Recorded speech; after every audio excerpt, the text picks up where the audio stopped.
Well, we're definitely contemplating that issue in respect of Chief Justice Gertrude Araba Esaba Saki Tokonu jumping into the legal battle herself, filing for an interlocutory injunction at the Supreme Court to halt that ongoing process to remove her from office. There have been two interlocutory injunctions thrown out so far, one by a 3-2 decision, and yesterday, another one in a 4-1 decision, also dismissing the application. But hours after that, there was a fresh suit in the Apex Court. This morning, we're going to look at the twists and the turns of a Chief Justice seeking justice. We hear from some legal luminaries. First, joining the conversation, we have Kweku Paintil. He's a lawyer. Kweku, good morning. Good morning. It's good having you join this conversation. It's interesting because when we started off this conversation in the initial stages, you had quite a number of thoughts. Just for now, since you are the first to join the conversation, what do you make of how things have developed so far? I would say it's very interesting. It's very interesting, and they're welcome developments. I mean, I think it is for the enhancement of our constitutional theory, development, application, whatever you want to call it. In other words, I believe that to deepen our constitutional democracy. Right. That's what I think of what's going on now. Okay, so it will deepen our constitutional democracy. There are a number of issues that have come up on the back of the two suits that the Apex Court did not reason with the suspended Chief Justice on.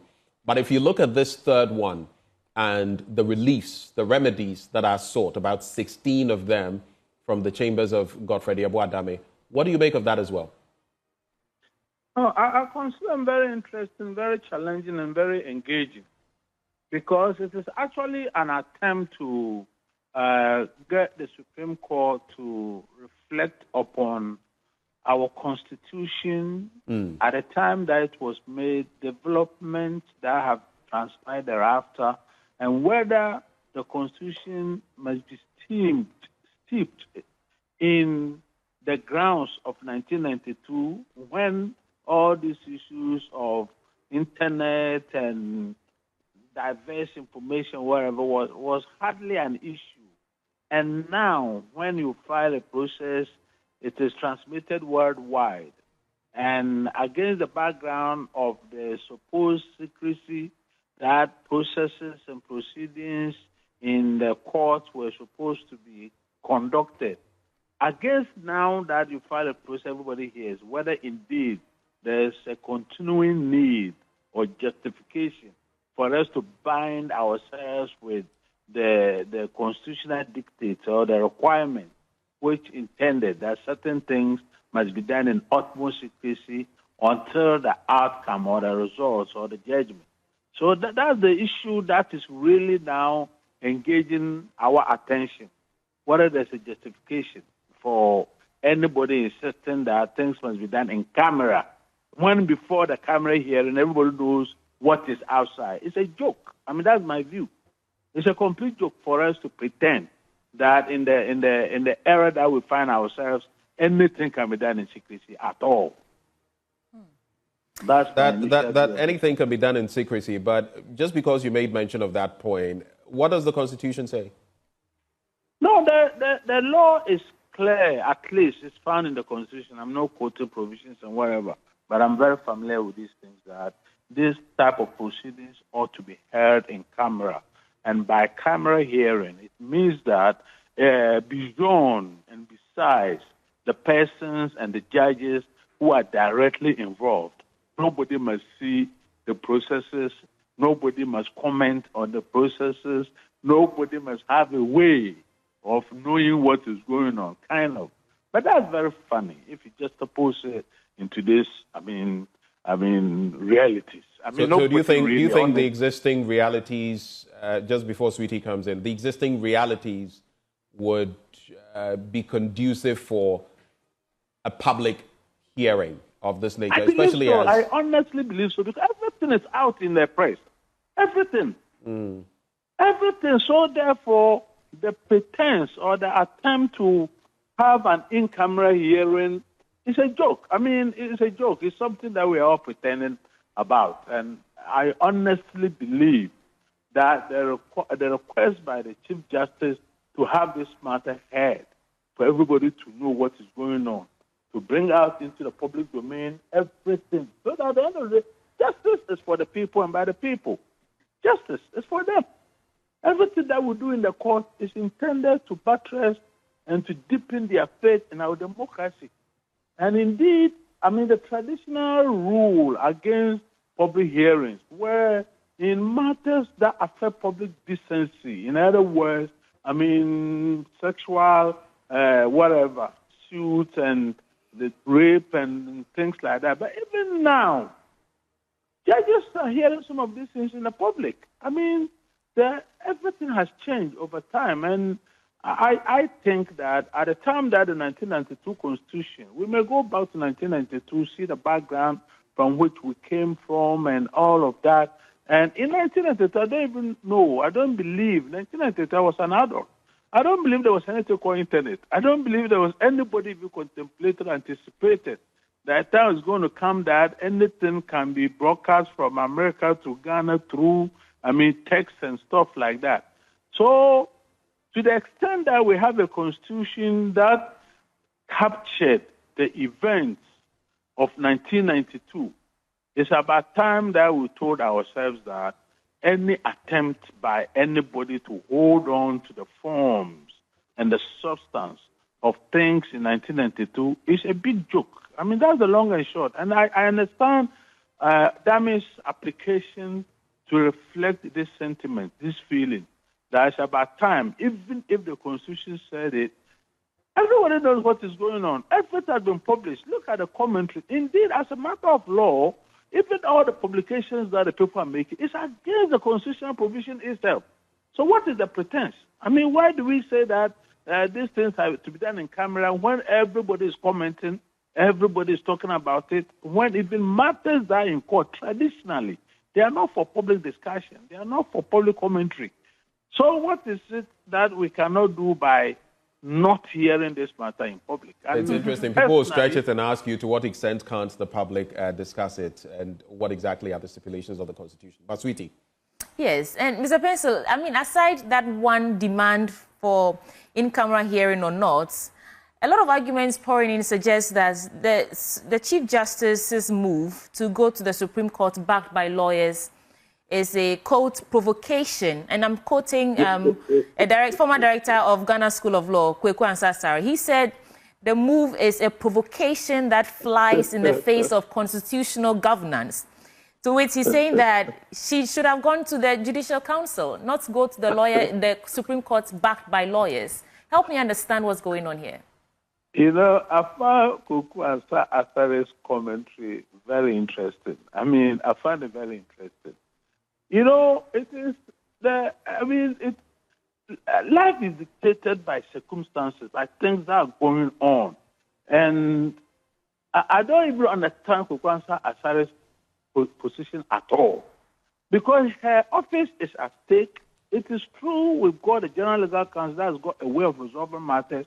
But this is a case where the president has made moves that are intended to remove her from office. When the president has invoked that power of his under the Constitution, which may lead to her, removal from office, I'm sorry to say that if Kweku Ansari's argument is to suggest that the Chief Justice ought to go to the General Legal Council, I fear that there could be no legal basis for his suggestion at all. In fact, he joins us on phone right now, and so let him respond to what he just said. Mr. Kweku Ansasari, thank you for joining the conversation. Yes, madam. Welcome. Yes. Is that Mr. Kweku Ansasari? Yes, speaking. Okay, we were just discussing the statements you made, I believe, yesterday on PM Express, describing the move of the suspended Chief Justice to go to the Supreme Court backed by lawyers as a provocation that flies in the face of constitutional governance. It doesn't appear Mr. Pencil agrees with you. Who just dropped the line? Oh, unfortunately. Mr. Pencil. I am on it. Mr. Pencil, go ahead. I wanted him to respond to what he just said, but he's dropped the line. I really wish that he could defend his position with legal arguments. But right. I can only say that the Chief Justice has not committed any error, whether in procedure or in substance, of the law when she invokes the jurisdiction of the Supreme Court to make a determination on what the president has initiated against her.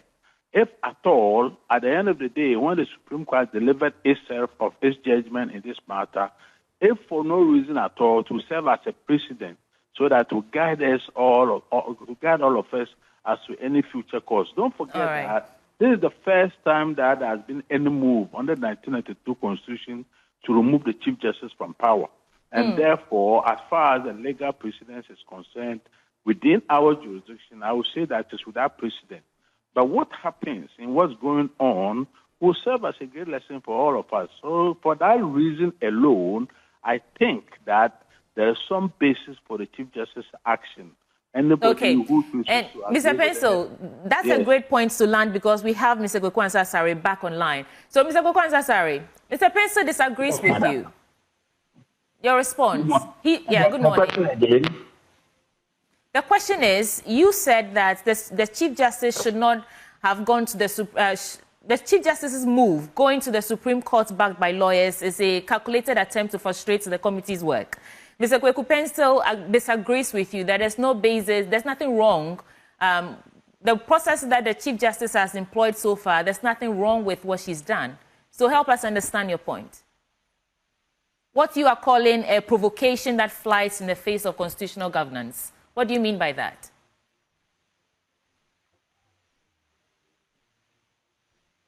We cannot hear you.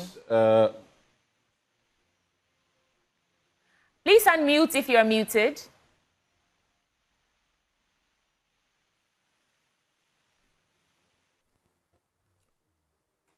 It appears we're struggling with a connection to Kweku-Anzah-Asare. It would have been interesting to get what his thoughts are, especially on that issue of sort of triggering the committee that has been set up. But coming to you, back to you, I'm sorry I'm belaboring the point. If you look at the initial bid in respect of an in-camera hearing, is there any breach specifically? Kweku-Pencil, just give me a straightforward answer. Per the Constitution, is there any breach? Any what? Any breach of the law? No, I wouldn't say so. You know, these matters, this is not the first time that a matter affecting in-camera hearing has come up where the public have already entered into the debate and so forth. Right. I was trying to recall one of these two cases, but I remember Justice Benning. He had delivered one of these judgments in which an attempt had been made to set aside the proceedings on the basis that the public had already determined the matter had prejudiced the hearing and determination. And Justice Benning, I'm sorry I cannot remember the exact case, but I remember this is not the first time. Okay, Mr. Pencil, I'm sorry I have to interject. We're trying one more time to reach Kweku-Anzah-Asare. Good morning, sir. Good morning. Okay, I can hear you, but faintly, but it's okay. Why do you feel that this latest process, as per Godfrey Abuadame, on behalf of the suspended Chief Justice, is going to trigger the committee or the Supreme Court? Why do you think that? There's two reasons that Dr. as a former Attorney General, was Attorney General during the NPP era, and therefore everyone knows his political leaning, the NPP. Two, he was one of the key persons who supported the nomination and therefore the appointment of Chief Justice Getty Tokonu. You see, and therefore, entering into this legal battle suggests that it is an NPP-NDC legal battle. And I think that as far as that picture gets painted, the ordinary Ghanaian citizen would think that it has seemed to be a legal battle, that has now become a political controversy. Is it merely because? Is it merely because of his? Behind the scenes and allowed some other, lawyers to represent the Chief Justice. I'll not, have any problem with it. So the problem I have with it is that it is entrenching, the political divide. So it's not clear. The lines are drawn. It is NPP versus NDC. You see, and it was something that started as a legal battle, is now engrossed in a political controversy. Is that good for the nation? It is not good for the nation. Right. You say it's not good for the nation. Godfrey Adame has said that he's standing in as counsel for her. I mean, he has the right to do that. In fact, he says it is erroneous to think that his role as Tokonu's lawyer in the injunction application against the probe affects the optics. He disagrees with you. But beyond these optics, there is an issue of an in-camera hearing. Kweku Pencil has shared his thoughts on it. Per the Constitution, my reading of what Professor Azan and others have shared suggests that this is, per the reading, constitutional on the face of it. It's not optional. What do you think of that, the in-camera situation? It's not optional. It's a constitutional fiat. So it is something, it is a hurdle, that cannot be, crossed. So once the Constitution has stipulated the proceedings, to be in camera, no one, can be taken out of turn and, merely because the person is a Chief Justice, therefore the person can wait. How many ordinary Ghanaians, can wait set right? If you or, let's say, my wife, were to find yourself in this controversy, do you think that you can appear before the committee to suggest to them that you have decided to waive your right and they will hear you? No. The law is no respecter of persons. The president is subject to the Constitution. The Chief Justice is subject to the Constitution. The whole Ghana is subject to the Constitution. No one is above the Constitution. The Supreme Court is not above the Constitution. Whatever we do must be in consonance with the dictates of the Constitution. Speaking of that Constitution, we know when the Constitution uses shall, what it means. But at the same time, on the back of the same political context that you've made mention of, that it's become political, NDC, NPP. And again, the context. Does the context matter at all? After all, the law is supposed to be progressive, right? Is it high time we looked at that clause to determine whether people can waive their rights? Well, you see, that is why over the years, the canons of interpretation, have increased from 2 to now 6. In the past, it was just the literal rule of interpretation. So, the judges will become now constitutional constitution. But they realized that it was not healthy. If you take a strict constructionist approach, it may not help. They went on to the golden rule, and now they say purposive rule. What is the purpose, of Article 146 is in enacting that the proceedings shall be heard in camera. So if the word shall, had been used, there is no other, middle way. It is shall, and, shall is shall. Even though I concede that there may be instances where, the word may be construed.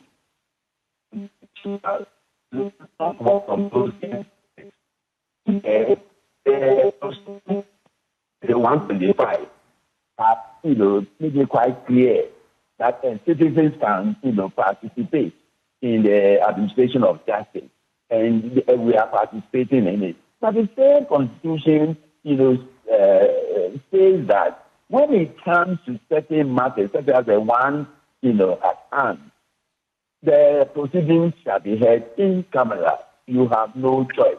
The Chief Justice, has been supervising the administration of justice. There is no situation which will call for a relaxation, of the word shall. This is not one of those situations. She has, boxed herself into a tight corner. These arguments, will not advance, the course of action, any more than what it is already on the ground. And as I said yesterday, I see all these, moves as a ploy to frustrate the committee from proceeding to completion. But these frustrations aside, the judges are human beings. They are being provoked, and they will take it out on all the lawyers who appear before them. So the moment you apply for an injunction order, it will be placed. If I were the Supreme Court, all I would say is that we have made certain pronouncements. Enough is enough. Any new application shall abide by the pronouncements that we have already made. To bring an end, to this endless ping-pong game, if you take that tough stand, now the Chief Justice herself is now a litigant. Just when she appears before the court, she's still going to bow before her own junior as the Chief Justice. The buck stops on her desk. Now she's lowering standards. She's going to appear before the very people she had a hand in appointing, my law, my lady, and all that.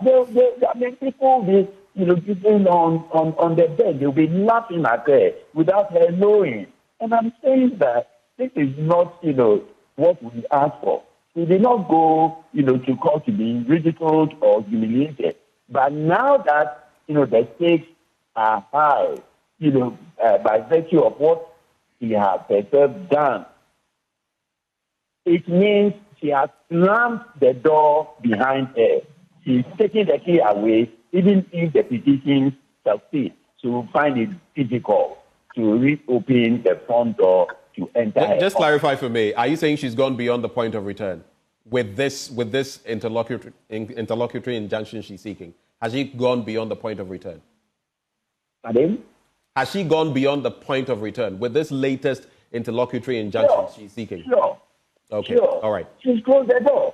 Okay. She's closed the door behind her. She cannot enter. When the committee was set up, the president, even though the president closed the door, he left the key hanging. And therefore, whenever the outcome was known and the petition failed, she would, merely, remove the key to open the front door and enter. Now that, she has sued the president, she's not sued the Attorney General, she has sued the president. The only reason why she could not mention the name of the president on the writ is because of the immunity that the Constitution has accorded the president. That is, why she has had to sue, the Attorney General. Otherwise, it's the president she has sued. But if you sue the president, please, who is, the head of one arm of, or branch of government, and you are also, when you finish and you lose, can you go back? And the state appeal to the good conscience of the president to reconsider his position, even if she wins. How is she going, to? She may go there, and the executive may decide, not to do anything about, the estimates of the judiciary. Right. The Chief Justice is constitutionally obliged to submit, the estimates for the judiciary, to the executive, even though the Constitution in Article 127 has suggested that it should go straight, to the Ministry of Finance, for approval. They still have to go through, the executive and then take legislative approval. So the independence, that has been enacted in Article 127.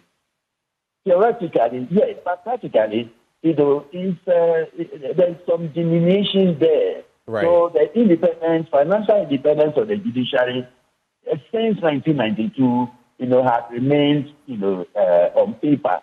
And now that, the Chief Justice of the nation has sued the executive, I don't think that all is going to be well. The relationship, has broke. It can never, ever repair. Okay. Trust me. Right. Sweetie? Mr. Ansari, you said that the Chief Justice is going to her colleagues now to plead her case, and they will be laughing at her without her knowing. You also said that these judges are human beings. The Supreme Court has thrown out all her applications seeking to pause or stop the processes. And as we speak, you just also said that she's closed the door behind her. She clearly has no confidence in the people who are going to be listening to her case. And she cited her reasons in that plea.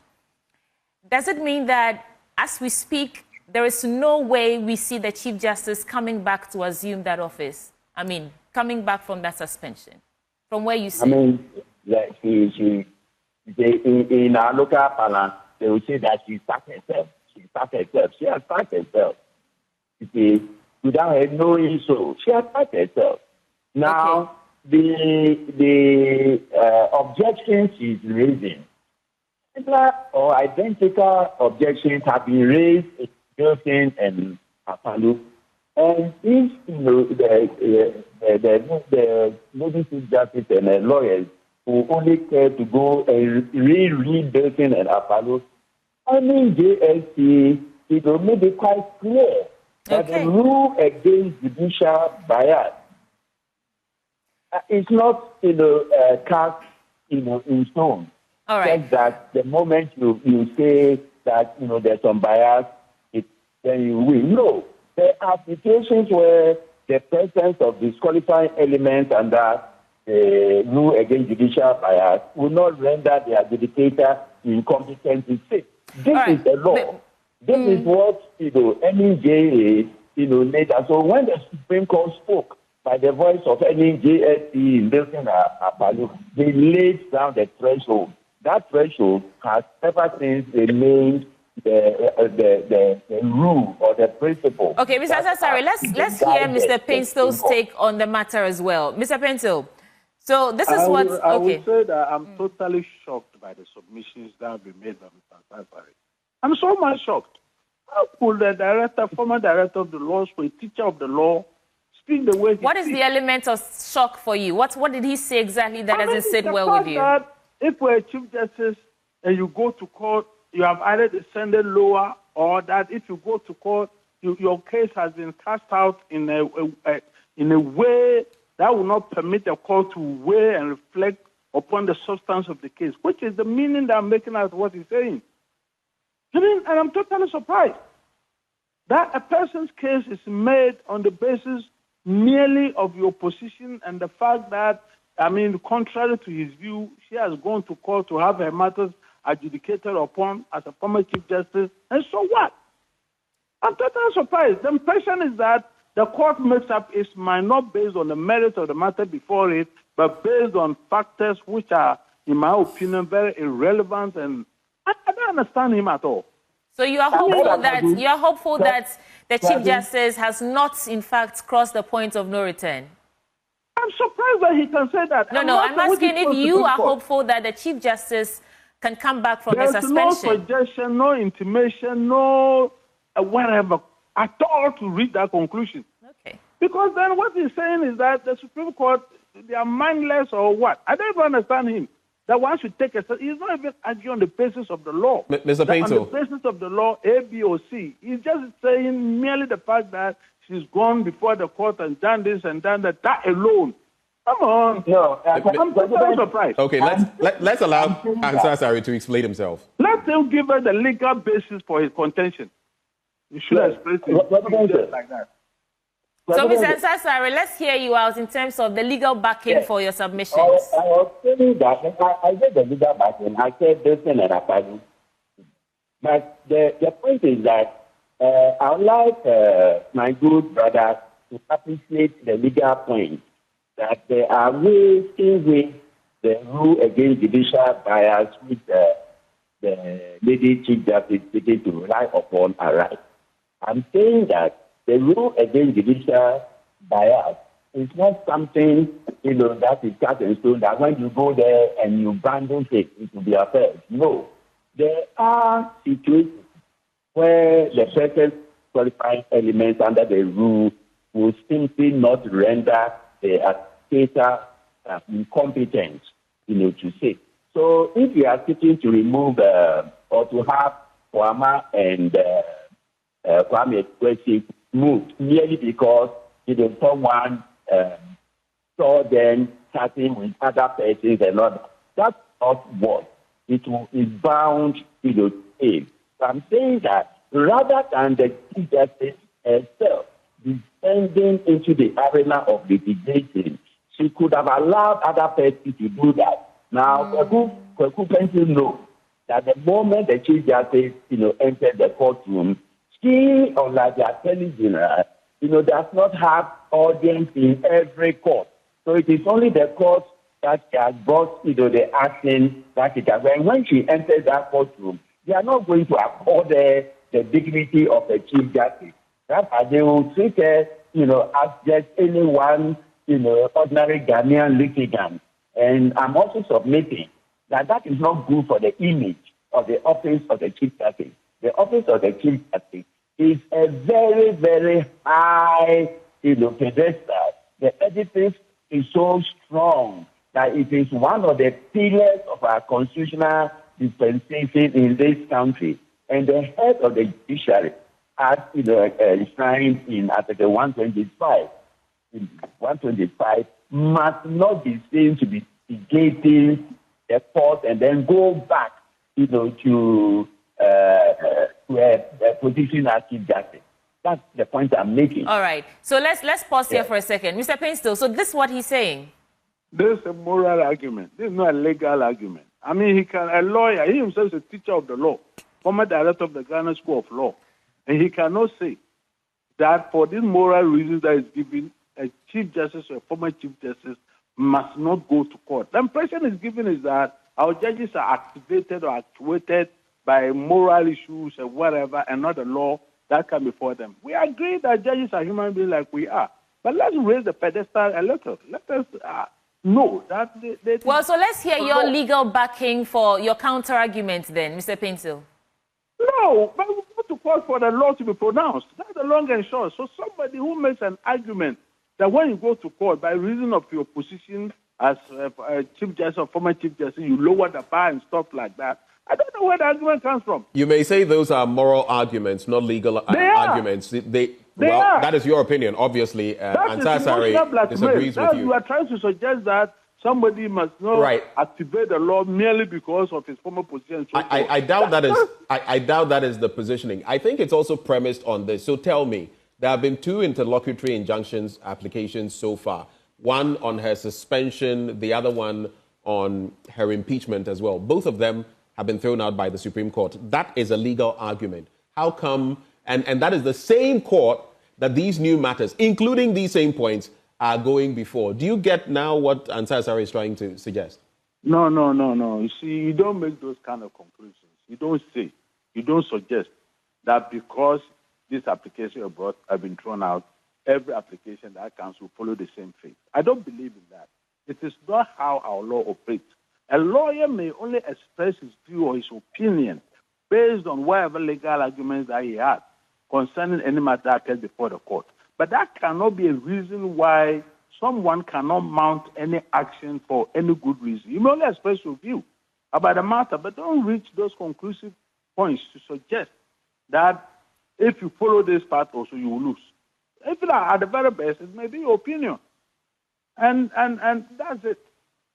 So that's it. We have a precedent in this country, we have a precedent where a former justice of the Supreme Court sued another judge of the Superior Court. I'm referring to the case of Yawadade and Zakote Amata. And the Judicial Council in that, I think 1992 or so, descended severely on the Justice Agade that he had mustered the courage to sue a fellow judge. So they referred, in that case, to the judicial immunity of judges. And the Agade was admonished, and the advice that was given was that as judges, as sitting judges, they should be the first and the last to go to court. So if a good person, a good friend, seeks to know, I've referred to the Yawadade, and that is the precedent. Now, if Yawadade at that time was an acting chief justice, He was the acting chief justice when he issued Teresa Masakote, and the Judicial Council frowned upon it. Now here we are having the substantive chief justice doing a committee set up by the president in consultation with the Council of Chiefs. And I'm saying that tactically it's a very unwise step to take. Okay. Gentlemen, I want to leave you, at least from my end, with these thoughts. I'll start with you, Kweku Painso. The suspended Chief Justice wants her suspension suspended. She wants some justices of the Apex Court disqualified from sitting on the matter, including Justices Wamang and Adibu Asiedu. And she cites that one of them sat on a case, one of the injunction applications that she had brought. Another one also ruled in favor of one of the petitioners in the past.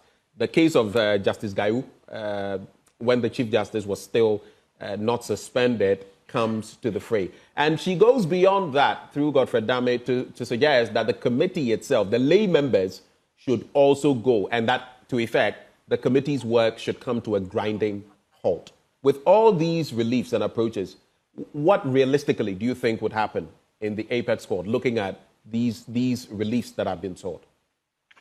And that is the same question for you, Mr. Ansasari. I can already see that 2 rulings have already been given, all of which have gone against her. It would appear to me that the instant application referred to carry more or less the same theme. In other words, the attempt to, get the Chief Justice, the President's suspension of her set aside.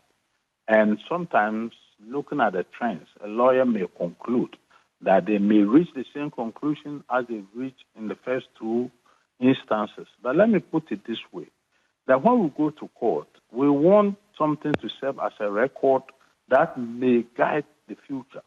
So when a matter has been tried over and over, we will all come to some conclusion that this is the way the judges have reacted or acted upon this type of complaint.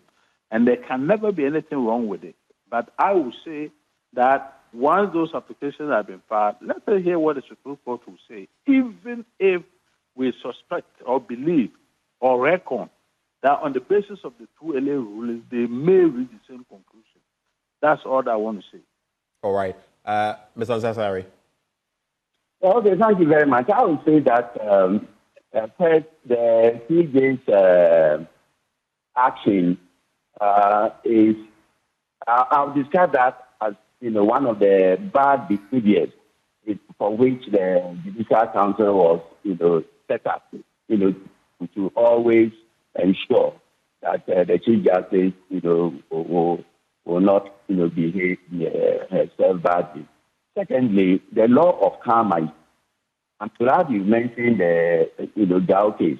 When Sadio Sori urged on the Supreme Court differently constitute in the Speaker's declaration of policy case, the Chief Justice said, what about Wama? She said that now she finds herself going back to eat her humble pie. So if she says that it is unwise for the president to empanel Wama and Etedu, it is, I can only say that it's the law of karma working. That's all that I can say.